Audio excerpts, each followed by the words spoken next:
आप सबको जय मसीह की। मैं अल्पना सिंह आपका फिर से स्वागत करती हूँ the Lord is my shepherd channel पर। प्रियो आज का जो हमारा विषय है वो है पहली स्त्री।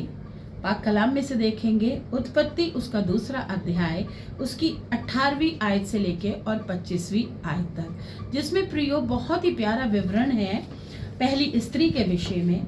तब यहोवा परमेश्वर ने कहा, मैं समझता हूँ कि मनुष्य मतलब आदम का अकेले रहना ठीक नहीं है, क्योंकि परमेश्वर ने जो पहला मनुष्य बनाया था वो आदम था, जिसको मिट्टी से बनाया था और अपनी श्वास उसके अंदर फूकी थी।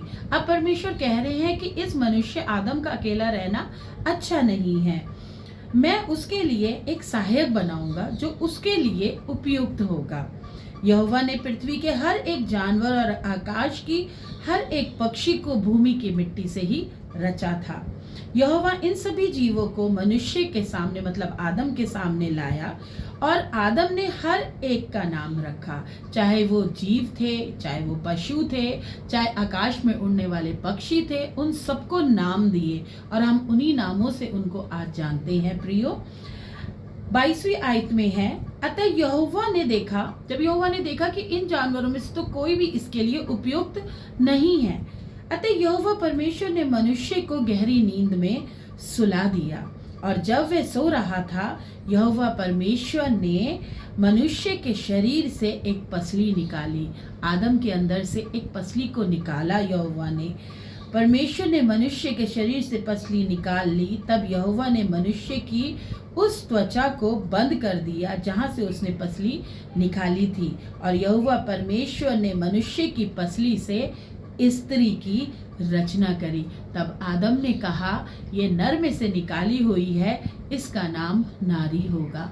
उसका नाम नारी है, जो हम सब स्त्रियां नारी कहलाई जाती हैं। तो उस अदन की वाटिका में सबसे पहली स्त्री को परमेश्वर ने आदम के अंदर से निकाल के पसली से बनाया था। तो आज जो हम देखते हैं स्त्रियां, हम अपने पति के साथ रहते हैं, और कलाम में हम ये देखें प्रियो तो 25वीं आयत में लिखा है 24वीं, इसलिए पुरुष अपने माता पिता को छोड़कर अपनी पत्नी के साथ रहेगा और वे दोनों एक तन हो जाएंगे।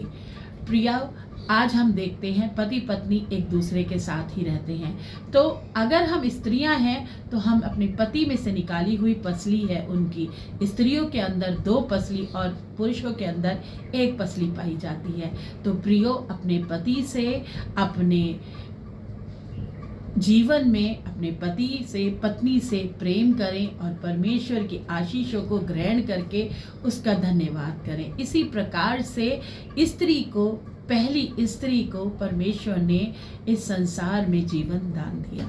जय मसीह की।